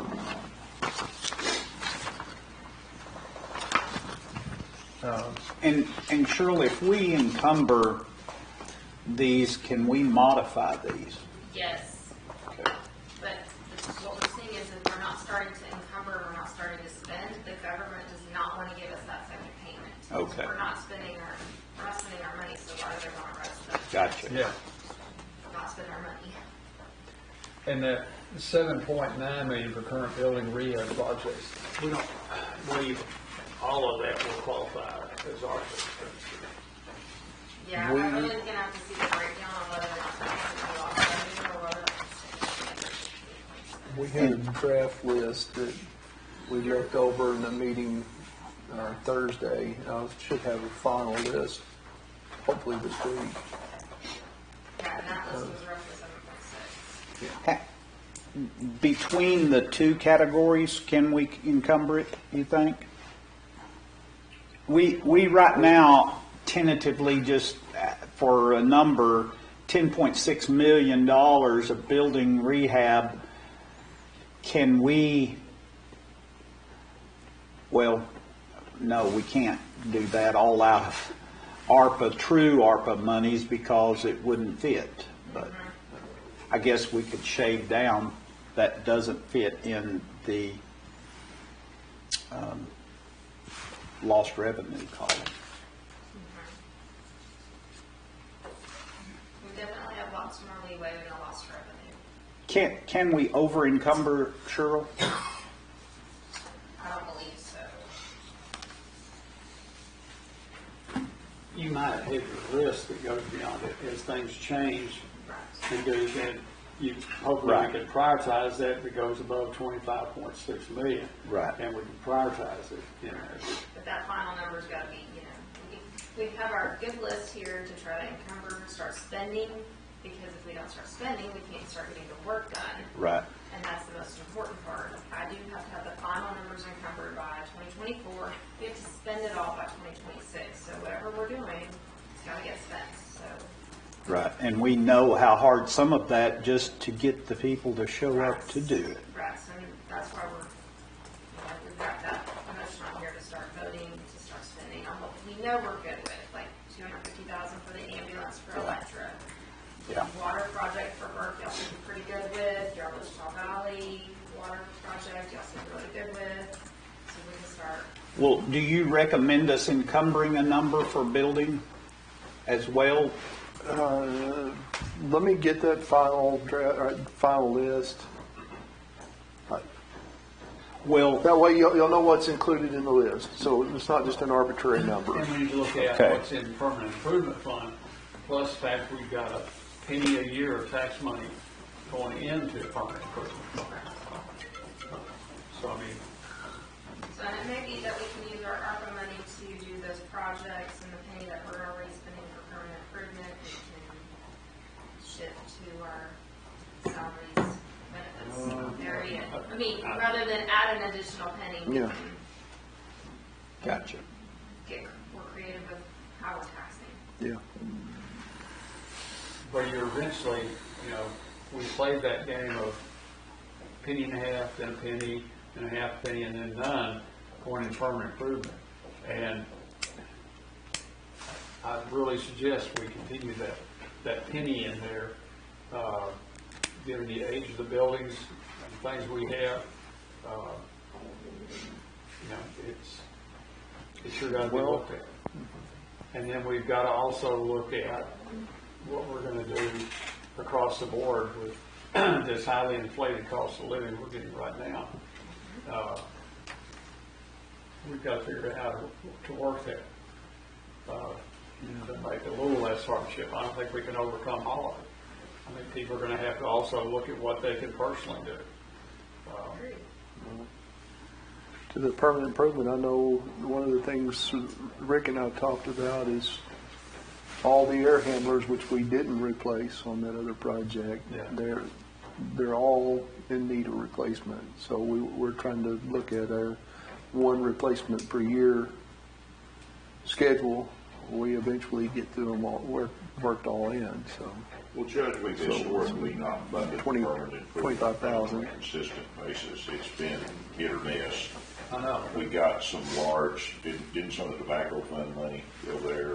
What was the fund? We drew some money on and we put it in permanent improvement. Then we funded it off and on, but over 10 years I've been on this court, it's not been consistently, we're going to do X number amount of funding per year. And really, it probably should be. It should be. Yeah. We've had more years. Judge Gibson started that. It's been a great fund. It's been there, I'd say, since, 99, we've probably only had 5 to 8 years, maybe we haven't funded it. It's saved our bacon a few times. Well, yeah, I mean, and we put some other, money we've received, we put into it, that we've got into settlements or something. Might be a good idea, and just like the conversation we had a while ago on the roof deal, it might be a good time to go in and kind of restructure it and put some guidelines in place and then fund it and move forward, because it's been a great fund, but it's not been consistent.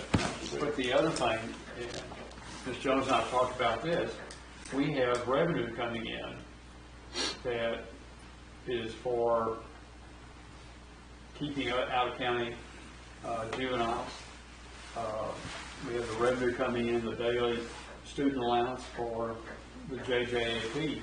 Some of that money goes in the general fund, and some of it is sitting in a fund that we're not really utilizing.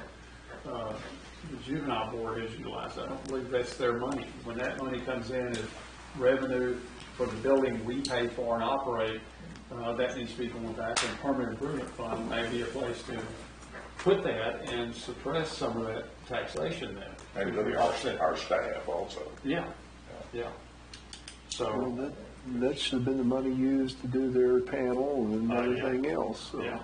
I just think that's something we probably ought to look at and try to just kind of restudy that whole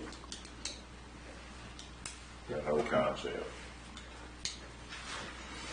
No, I think we're overlooking some resources that we may or may not be getting where we have more use of it.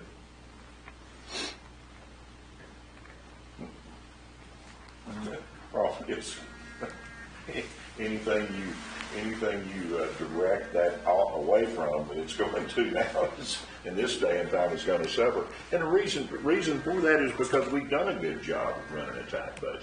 We've not been helter-skelter with our funds. We ride herd on it pretty tight.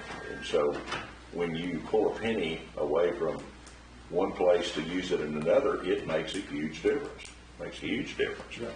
Cheryl, do we need to include in these encumbrances what we've already agreed to with Wichita and funded the Hatton Road? No, that's already done. It's already done. Same with the food truck, adult probation, and the ambulance? The ambulance, I don't believe y'all have voted on. Oh, okay. No. Gotcha. That, I believe that is their request versus Okay. anything else. Gotcha. They didn't request any other funding. Our part didn't request any funding, so. It's still good to keep it on the spreadsheet as a placeholder. Yeah. So, know where we're That at. is your choice. Yeah, but let's, But the pay and benefits that taken care of, we don't have to take any action per se on the $3.8 million there. The 2021 numbers and the 2022 numbers are taken care of. Whether or not you want to continue that program for 23 and 24, that's, Okay. I assume so, but. Right. You know, assuming this. Can you help me on the And- the 2 million Harmon Hatton rehab versus the Hatton Harmon water line?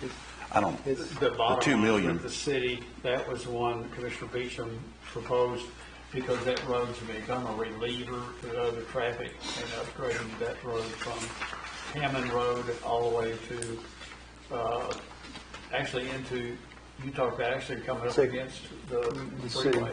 well, all the way to where the city improved the road to Kate Center. Yeah. And Judge, there is no money on our follow-up on that? guesstimate list here or wish list that Just a wish list item. the work that you requested of Michael for Wellington, that comes to a total of 3.9 million to pull the trigger on the entire project.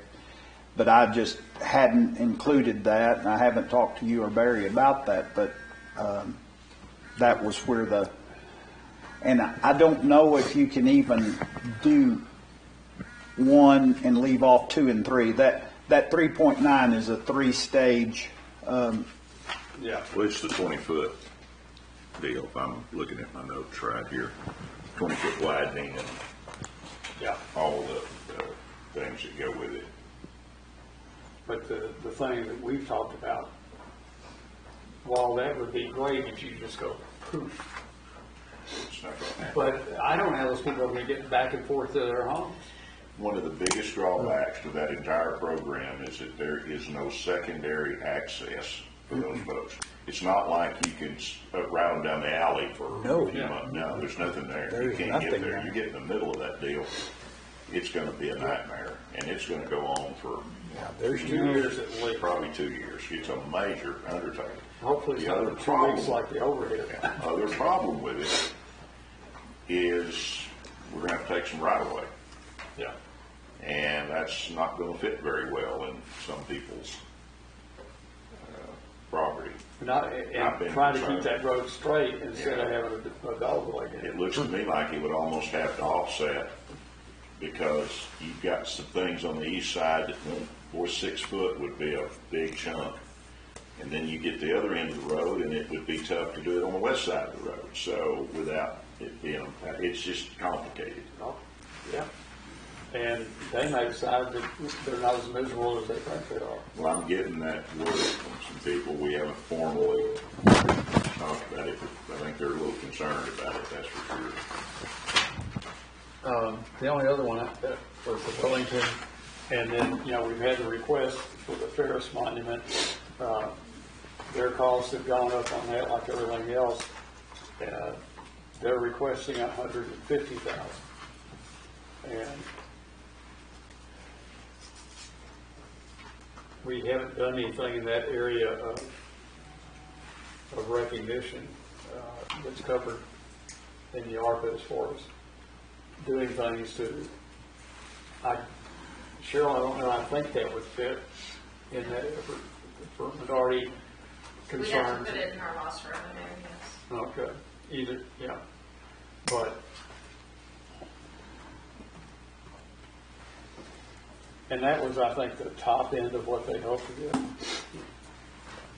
Can they draw on us, Judge, we don't have to give them a check for 152?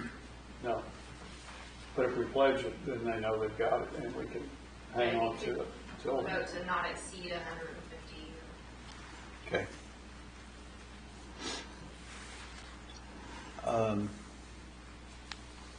Like Mark said, that's basically why those entities were there. They were placeholders. I had no insight, in which I changed that number to the 250, not knowing at the time about the ambulance or not remembering about the ambulance for that district out there, which is a great plus for them, and it serves that area well. Yeah, and we can take that 250 for the ambulance from the public safety sector, so it won't have to come out of lost revenue. Okay. But then we've also picked back up the 250 for Iowa Park and Electra, but then Burke needs another 253. So it puts them right at 503 today. I think that Burke project is good use of that. That is our second largest city, and that would give them much more reliable and longer lasting water service than they have. Well, it's certainly not fluff. No. I mean, it's substantial infrastructure. Okay, let's just take our list and look a minute and see if we're all in agreement. Okay, I'm looking at the sheet that we had the list of them on. This has been around a while, and we've got $2 million set aside for the Harmon Hatton rehab. And Commissioner, you haven't had a chance to really refine that anymore. No, it's Hatton Hammond, so I can refine it that far. Yeah, and then current buildings. That's just a kind of and that's going to be close between it and the other one down here, the construction rehab. Okay. The rest of those then, everything we got on there. We took action, Judge, on the Red Doors food truck and the adult probation funding, but the ambulance and the Charlie Ferris are both highlighted on mine under, and like I say, I just confused myself really because it's Cheryl's call to put those where they fit, but I'm just, I can do away with the categories and just run it as a number. I think honestly, just look at the total right now and then we'll see which falls in which slot. But the ambulance needs action, Charlie Ferris needs action, the radio towers would need action, and Wichita Valley Water would need action. Correct.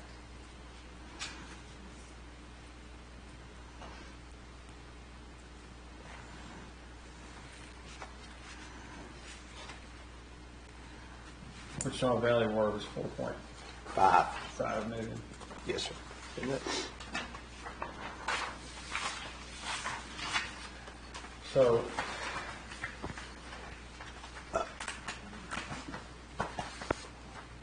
if we went with, we're down to, okay, the radio towers, I'd like to see that happen, but I sure think there's a possibility of other money to be pulled into that. I'd put it at the end of what we're doing and then see what if this other money's gonna come about. But you wouldn't want to just encumber it for encumbrance sake? Well, yeah, but I mean, I'm saying at the bottom of the list.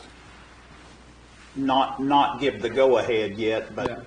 These are not project approvals, these are just encumbrances at this point. Right. They still have to come back to the court for total final approval. Okay.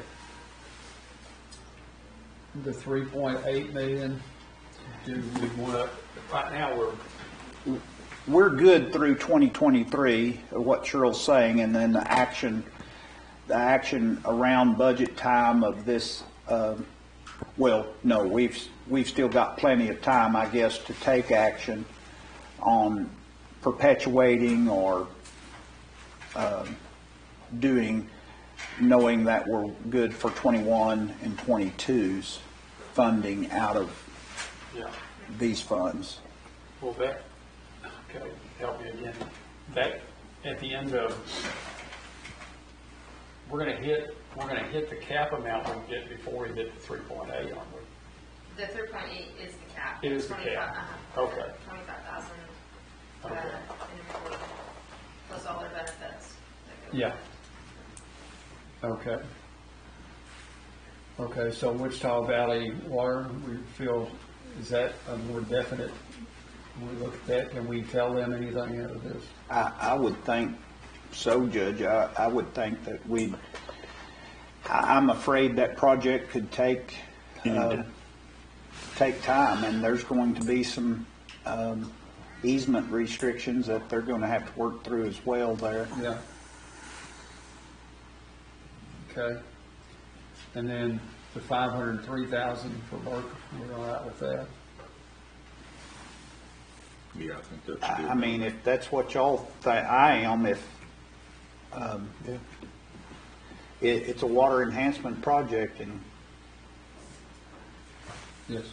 And then Ferris Monument, where are y'all on that? 100 or 150? I'm good with that. I think it's notoriety. It's art worthy. It's I mean, I'd just like to see that. Yeah. To have that on the courthouse lawn, and it's a great project, I think. And part of it, somebody said to me, is there any way to scale back? Well, one of the things included into it,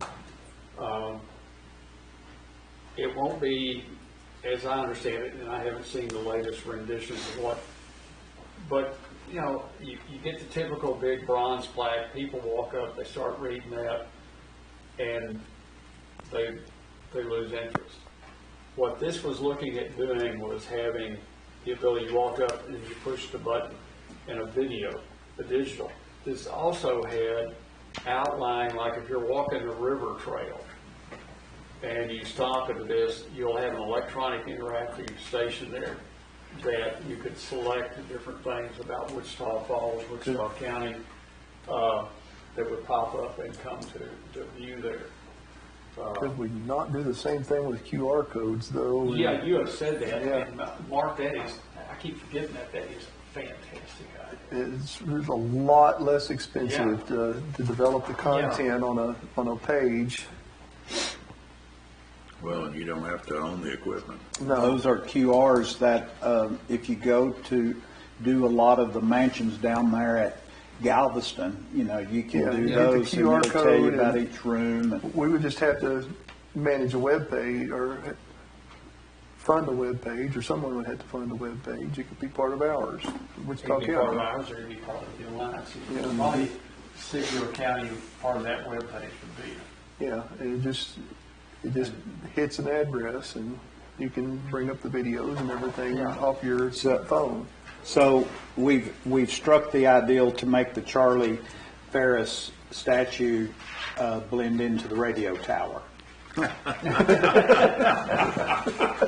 has to hold her hand up like Statue of Liberty. I don't know whether Charlie was playing hide.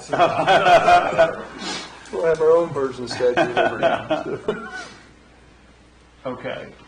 So what I'm seeing, everything, there's 10,595,500 that would include the Harmon Hatton rehab, the current building rehab projects, the food truck, the adult probation funding, and the ambulance funding.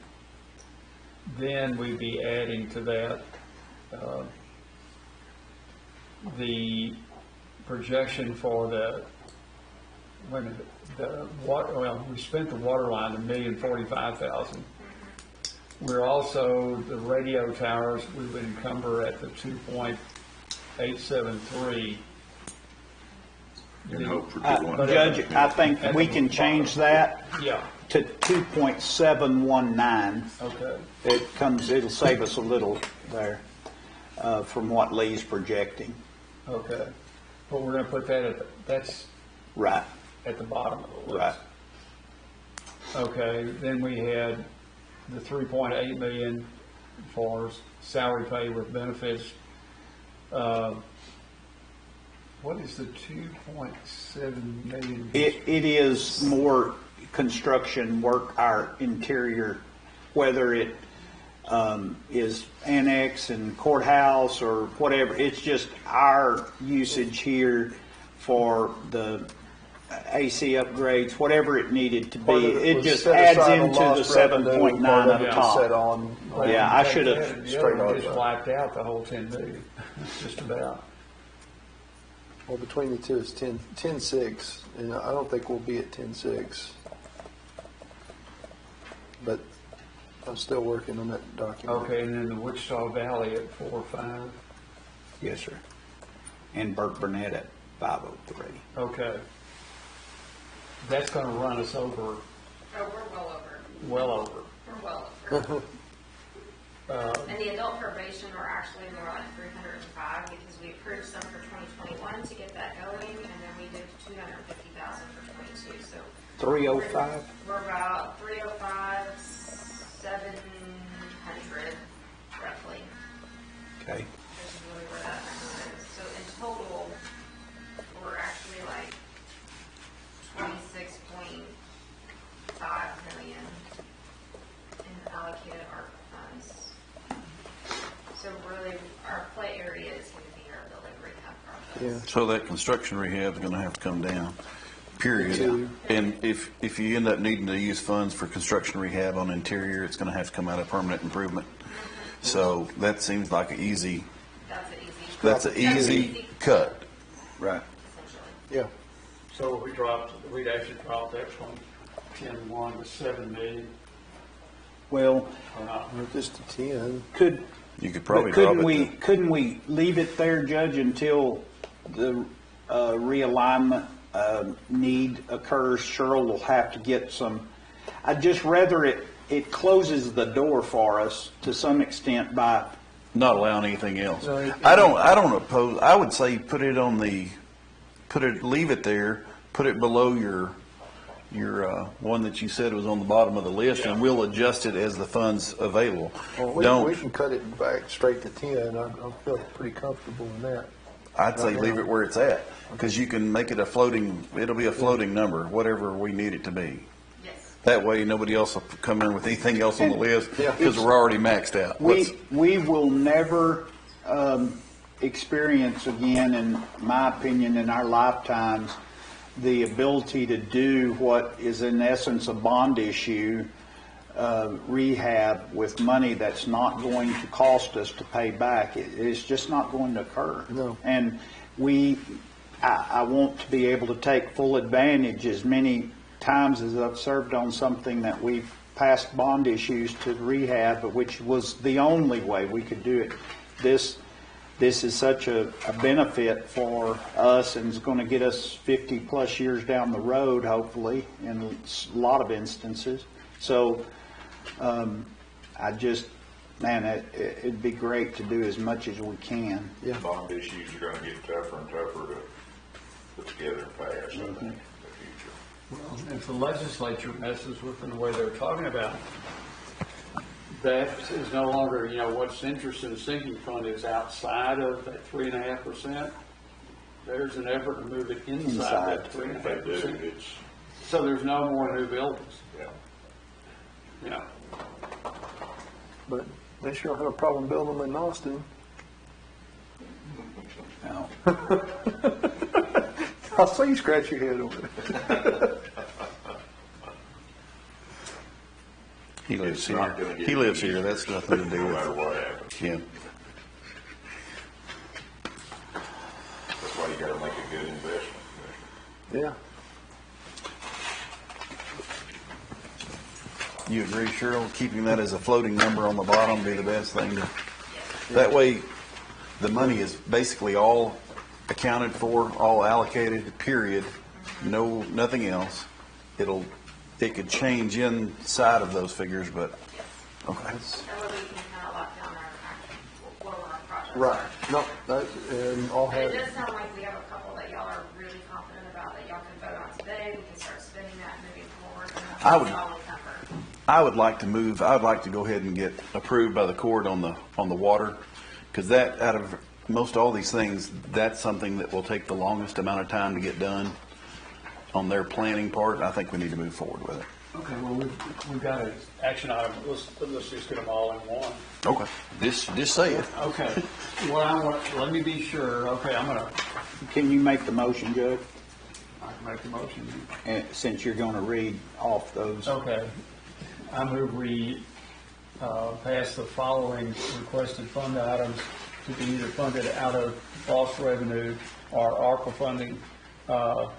First one on the list is the $2 million for the Harmon Hatton Road rehab. Hatton Hammond. I'm sorry.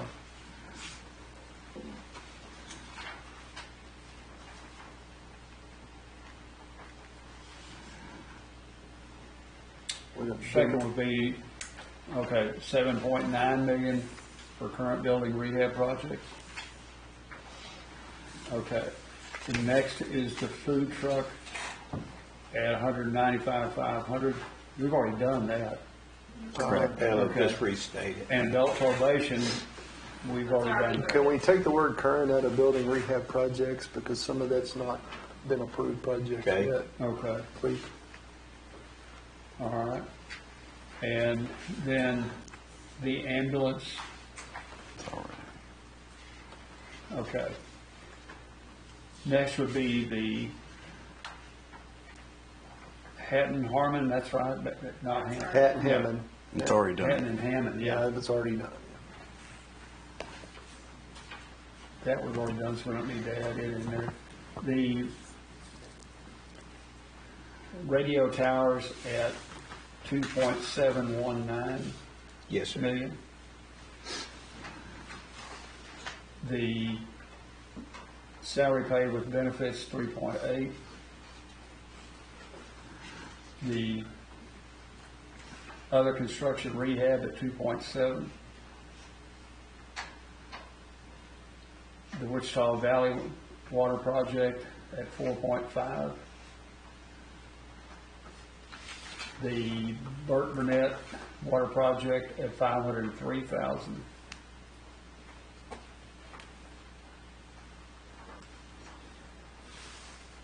The Ferris Monument at 150,000. And that's all of them I have on the list. Is there a second? Second.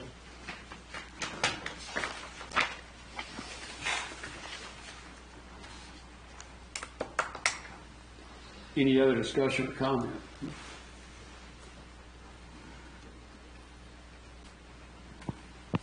Okay, when we vote on these, you all want me to then notify these agencies requesting this, that those funds will be encumbered and made available to them once we get an agreement in place for that.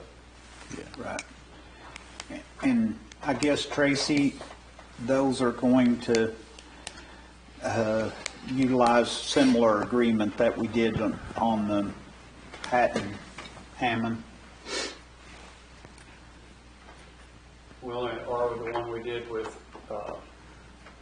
the food bank, not food bank, but the kitchen with the nonprofits and all. Should you include something in there that shows that construction rehab, maybe up to that 2.7, but that number is going to have to fluctuate as soon as you get a total and everything else to show what that number is actually going to be. It won't be 2.7, it'll probably be closer to 2. Yeah, and I think same thing, we're hoping the radio money will go down too. Right. Right. Okay. Okay, and the caveat on this, we'll put the radio money next to the bottom and the additional construction money at the bottom. Yep. And we list those in priorities, okay? Yeah. go ahead and vote on. Yeah. Any other comments, anyone on the phone or in the audience? Okay, this vote is approving the projects. The next vote is encumbering the money. That's the next item. Okay. All in favor, signify by saying aye. Aye. Opposed, same sign. Motion carries 5-0. Okay, item number 4 is discuss, consider, take action to authorize the county auditor to encumber the remaining funds for ARPA projects for reporting purposes only at the direction of Commissioners Court. So moved. Go ahead. Second. Either way. However you want to write it down, Judge. Okay. I have a motion by Commissioner Wallace, second by Commissioner Watts, to approve the funding as approved in item number 3 to be encumbered. Any comments or questions? All in favor, signify by saying aye. Aye. Opposed, same sign. Motion carries 5-0.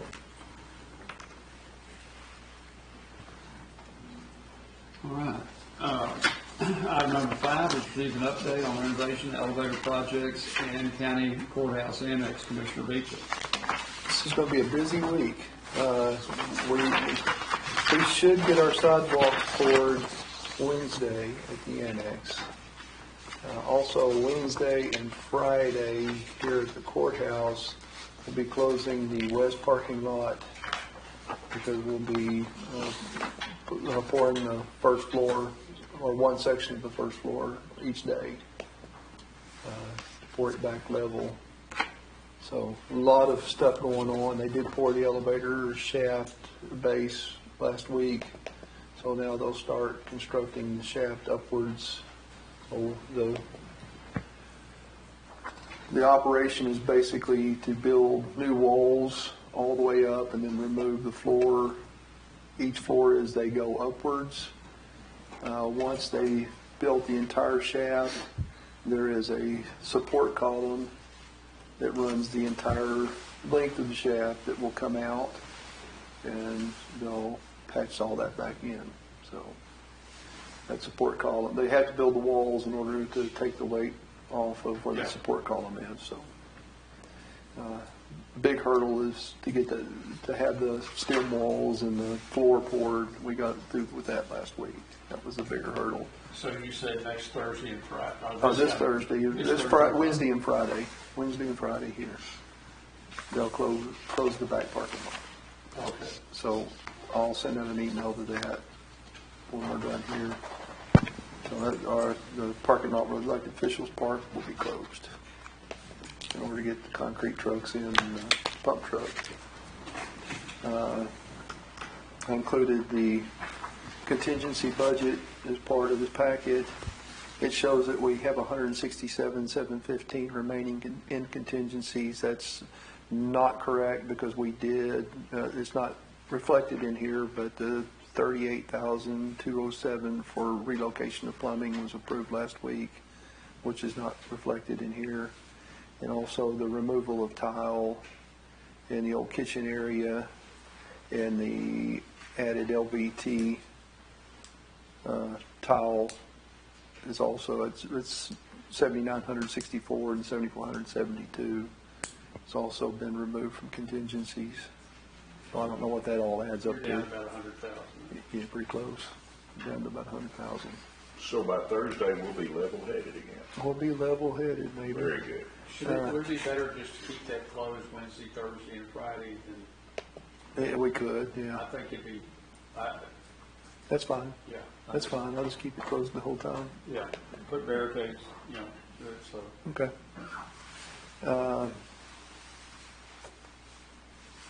I had something in my head and I can't think of what it is now. I just lost it. So. Sorry. But it's everything's moving. It's the contingency budget, as we discussed last week. If we continue at the current burn rate, we will probably burn through it because of some of the unexpected things we found. But right now, we still have 100,000 remaining contingency. But that was a pretty modest contingency. It was. But And we had anticipated some. We anticipated the floor being unlevel. We anticipated some other things, but a lot of it we just didn't know until we got into it. We'll just think what that project's gonna bring though, as far as. Oh, yeah. I mean, it's Oh, a yeah. major step forward. Yeah, opening up the wall and finding unexpected plumbing was right in the middle of the elevator door. Surprise. Or opening up the floor and finding 5 foundations that we couldn't have anticipated. King Tut's tomb. Nearly. But it is going well. The project's moving along. Within the next month, we'll start seeing walls go back up in the first floor. So we're actually going to start seeing build back. That's all I have, I believe. Unless I think of what it was in my head that I was going to say and I forgot. Okay. Anything else? I think it's about lunchtime myself. Yeah, it's 11:58. We're adjourned. Thank you.